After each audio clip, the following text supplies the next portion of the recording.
नमस्ते। मैं विकास सिंह आज आपको एक बार फिर से अपनी विपस्सना यात्रा के बारे में बताता हूँ। मैंने विपस्सना क्यों करी, विपस्सना क्या है, इसका हमारी ज़िंदगी में क्या फ़ायदा है, इस विषय में मैं आपके साथ यहाँ पर चर्चा करूँगा। पहली चीज़, विपस्सना क्या है। विपस्सना गौतम बुद्ध के द्वारा खोजी गई एक ऐसी विद्या है जो तकरीबन 2500 साल से पहले ये विद्या उन्होंने खोजी, क्योंकि वो अपने समय में एक राजकुमार थे और राजकुमार होने के साथ उन्हें उनके पिता ने इस दुनिया के दुखों से बाहर रखा था, क्योंकि उनके बारे में एक भविष्यवाणी हुई थी बचपन में। किसी ज्योतिषी ने बताया था कि ये बच्चा या तो बड़ा होकर के चक्रवर्ती सम्राट बनेगा और या फिर बहुत बड़ा सन्यासी बनेगा।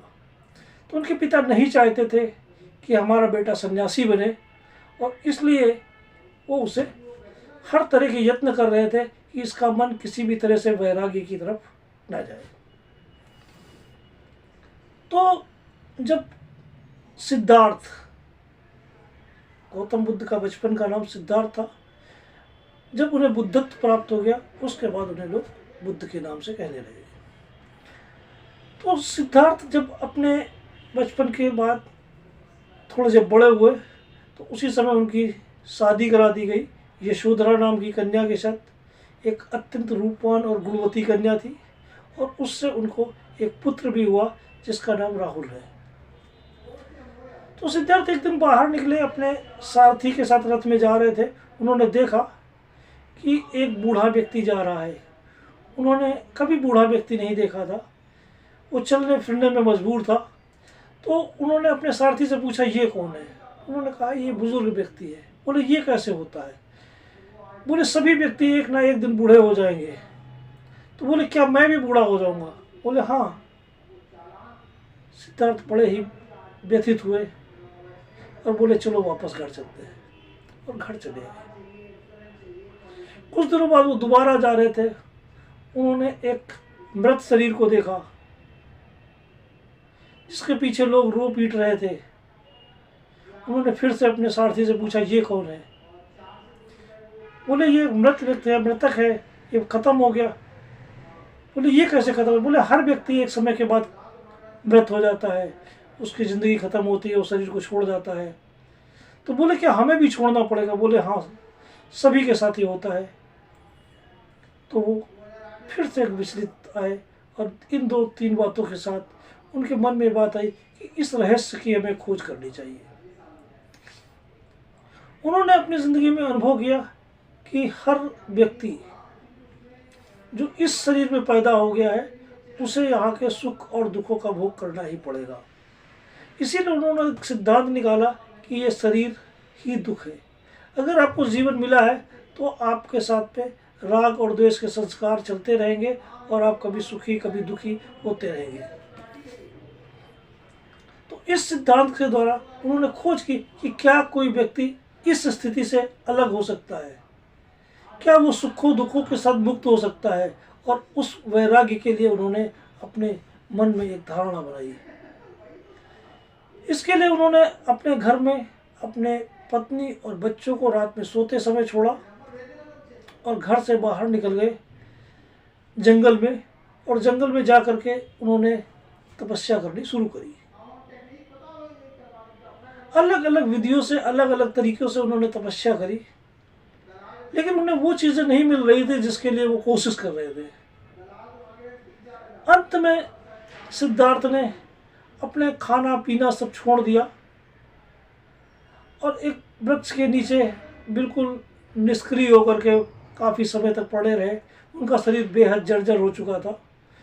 उसी समय किसी दूसरी स्त्री को एक प्रेरणा हुई कि अपने वट वृक्ष को भोग लगाऊंगी, क्योंकि उसने एक मन्नत मांगी थी कि अगर मेरे पुत्र होता है तो मैं इस वृक्ष के पर जा कर के खीर खिलाऊंगी। वो जब वहाँ पर जाती है तो वहाँ पर वो सिद्धार्थ को देखती है जो कि काफ़ी जर्जर हुए पड़े थे। उसने जा कर के सोचा कि शायद वट वृक्ष मनुष्य का शरीर लेकर के आया है, और उन्होंने इन्हें भोजन अर्पण किया।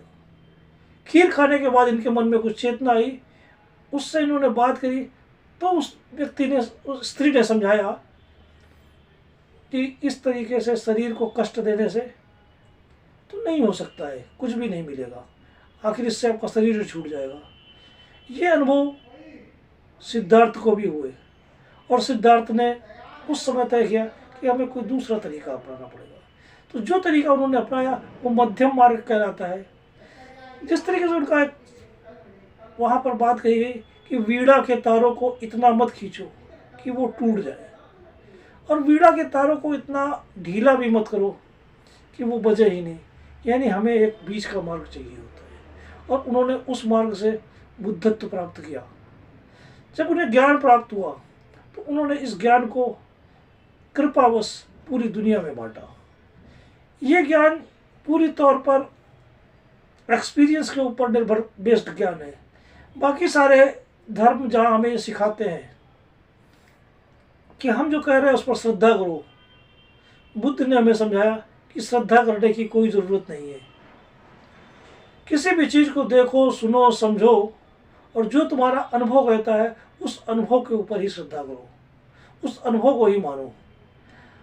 और ये भी हो सकता है कि अभी जो तुम्हें एक खास परिस्थिति में अनुभव हो रहा है, हो सकता है यही अनुभव दूसरी परिस्थितियों में जाकर के बदल जाए, तो उस समय के लिए वो चीज़ सही होगी। तो पूरी ज़िंदगी हमारे लिए एक अनुभव की चीज़ है, और वो सारे अनुभव को सिखाती है हमारी विपश्यना साधना। तो विपश्यना साधना में मूलतः 3 भाग होते हैं। भारत देश में श्री सत्यनारायण गोयनका जी द्वारा संचालित ट्रस्ट में ये विद्या आपको विपश्यना की बिल्कुल निःशुल्क सिखाई जाती है। किसी भी तरीके का आपके साथ में कोई शुल्क या चार्ज नहीं लिया जाता है। इस विद्या के लिए आपको 10 दिनों तक तप करना होता है। इसका शुरुआत का जो प्रोसेस स्टार्ट होगा आपको ऑनलाइन रजिस्ट्रेशन के साथ होगा। इसमें आपको देखना पड़ेगा कि आपके पास में कौन सा सेंटर उपलब्ध है, वहाँ पर आपको आवेदन करके, और अगर वहाँ से आपको अनुमति मिल जाती है तो आप वहाँ पर जा कर के इस विद्या को सीख सकते हैं। यहाँ पर इस विद्या के मुख्यतः 3-4 अंग होते हैं। पहला जो इस विद्या का मेन अंग है वो है सील का पालन करना। यहाँ पर आपको 5 सीलों का पालन करने के लिए व्रत दिलाया जाता है।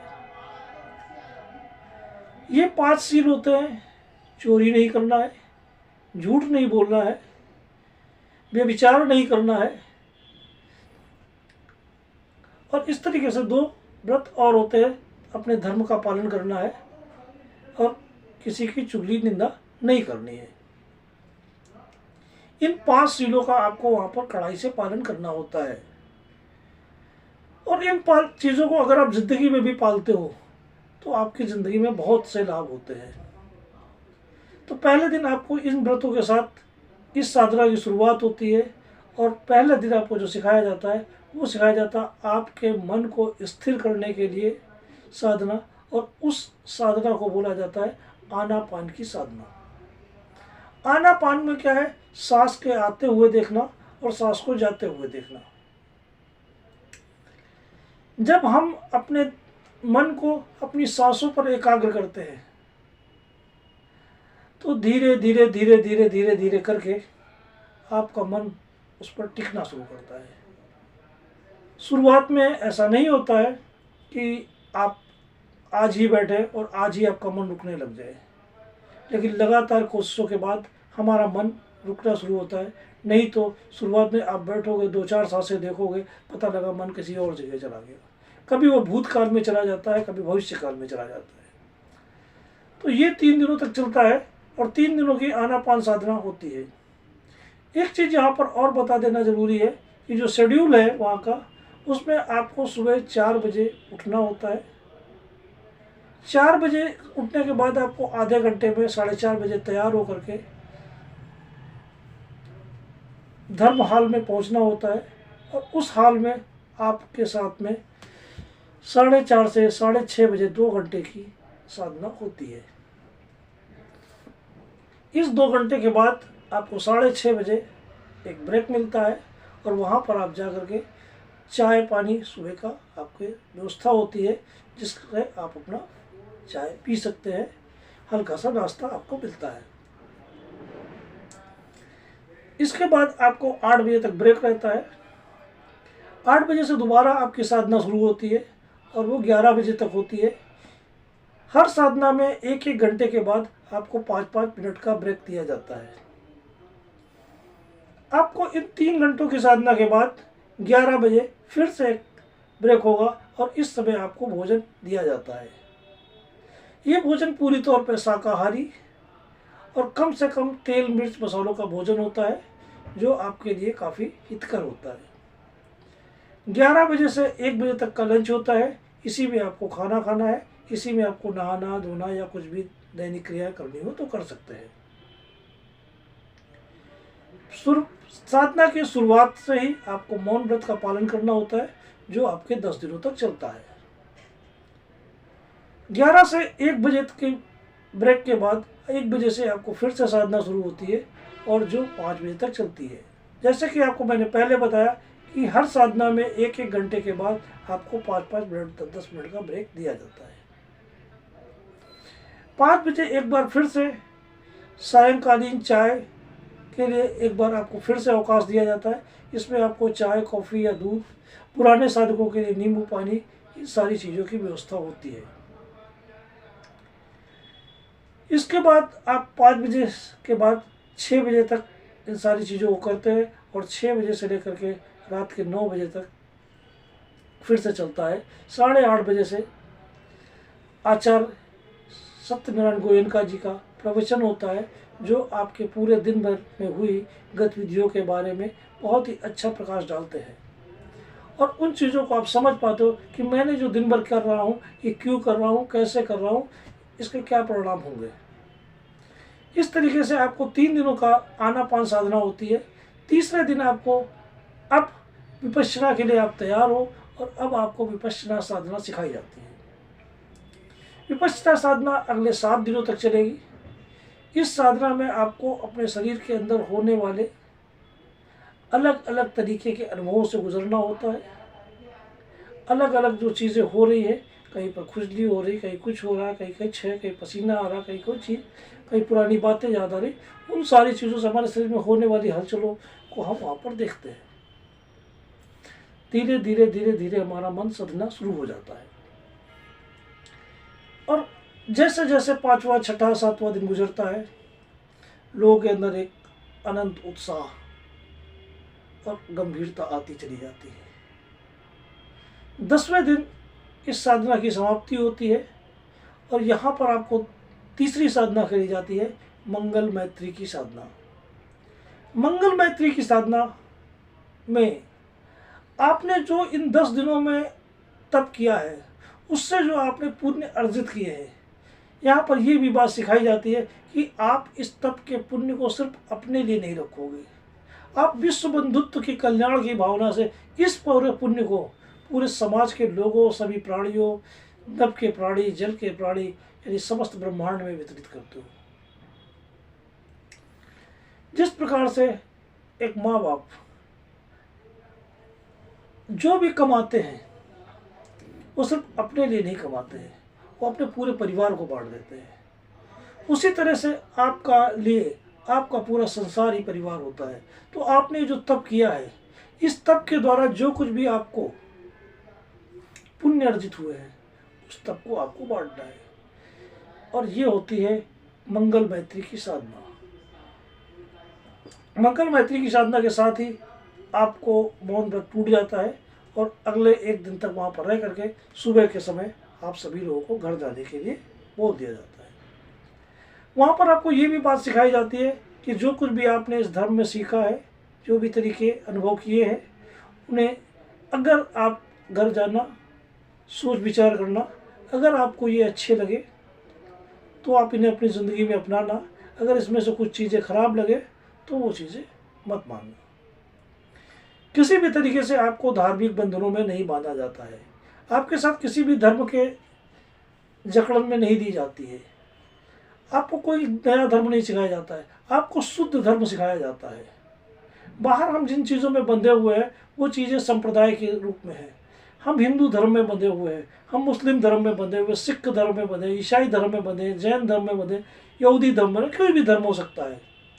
वहाँ पर उनकी अपनी मान्यताएं हैं। यहाँ पर आपके साथ कोई भी मान्यता नहीं थोपी जाती है। यहाँ पर आपके अनुभव हैं। और सार्वजनिक सर्वकालिक धर्म है। किस प्रकार से धर्म है? जैसे यहाँ पर सिखाया गया कि भाई दूसरों को सताना बुरा काम है। ये नहीं कहा गया कि नहीं इससे कोई पाप होगा। उन्होंने ऐसे बोला कि आप अपने ऊपर अनुभव करो कि अगर कोई व्यक्ति आपके साथ गलत करता है, आपकी हत्या कर दे, आपके परिवार की हत्या कर दे, आपके साथ झूठ बोले, आपके साथ व्यभिचार करे, आपके परिवार के साथ व्यभिचार करे, आपके साथ चोरी करे, तो क्या आपको अच्छा लगता है? तो जाहिर सी बात है हम लोगों का जवाब होगा नहीं, हमें अच्छा नहीं लगेगा। तो आगे बताया कि जब आपको अच्छा नहीं लगता तो दूसरे को भी अच्छा नहीं लगता, इसलिए मत करो। धर्म के नाम पर ये नहीं कहा कि नहीं इसको मानना आपके लिए बहुत ज़रूरी है, नहीं तो आपको पाप लगेगा। यहाँ पाप और पुण्य से ऊपर उठ करके आपको जो साधना सिखाई जाती है, इसके साथ आपको आ जाती है एकाग्रता। जो जिंदगी में बहुत सारी चीज़ों पे हमारा मन डावाडोल हो रहा था, तो दिन भर अलग अलग विचार हमें परेशान किए हुए थे, उन सब चीज़ों से हमें मिल जाती है मुक्ति। तो मेरे साथ भी कुछ प्रॉब्लम्स थी जिनके लिए मैं विपश्यना के धर्म कल्याण केंद्र कानपुर में गया था। और वहाँ की 10 दिनों की साधना से मेरी ज़िंदगी में भी बहुत सारे परिवर्तन आए। और उन परिवर्तनों का जो मुझे लाभ मिला, वो लाभ मुझे लगातार ज़िंदगी भर मिलता रहेगा। जिस प्रकार से उन्होंने सिखाया था कि धर्म का एक पेड़ है, ये पौधा है जिसको आपको रोपना है, उसकी देखभाल करनी है, उसमें रोज नियमित खाद पानी डालना है। एक दिन ये पौधा विकराल वृक्ष का रूप लेगा और जब विशाल वृक्ष बन जाएगा तो अब आपको इसकी सेवा नहीं करनी पड़ेगी, ये आपकी सेवा करेगा।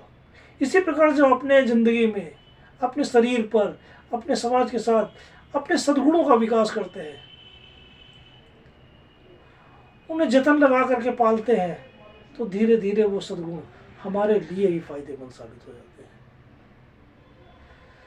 तो ये विपश्यना की साधना एक ऐसी साधना है जो मानव जीवन में कल्याण करने वाली साधना है, लोगों को बदल देने वाली साधना है। तो आप सभी लोग जरूर जाएं। सबका मंगल हो, सबका कल्याण हो, सबकी मुक्ति हो। इन्हीं शब्दों के साथ मैं आप सब लोगों का बहुत बहुत आभारी हूँ कि आपने हमारी इस बात को सुना। हम चाहेंगे कि अगर आपको अच्छा लगे तो आप भी अपनी ज़िंदगी में इन चीज़ों को अपनाएं, धारण करें।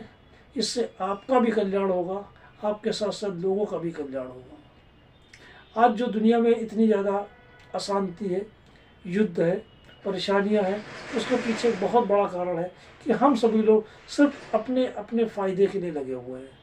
हम में से कोई नहीं चाहता कि दूसरे का फ़ायदा हो, हम सिर्फ अपने फ़ायदे में लगे हुए हैं। पहले हमारा फ़ायदा हो जाए, पहले हमारा फ़ायदा हो जाए। लेकिन अगर हर व्यक्ति अपने अंदर इस तरह से परिवर्तन कर ले कि हम अपने फ़ायदे से पहले किसी दूसरे का भी फ़ायदा देखें, तो मुझे लगता है कि इस पूरी दुनिया को स्वर्ग बनाया जा सकता है। सबका मंगल हो, कल्याण हो, स्वस्थ मुक्ति हो।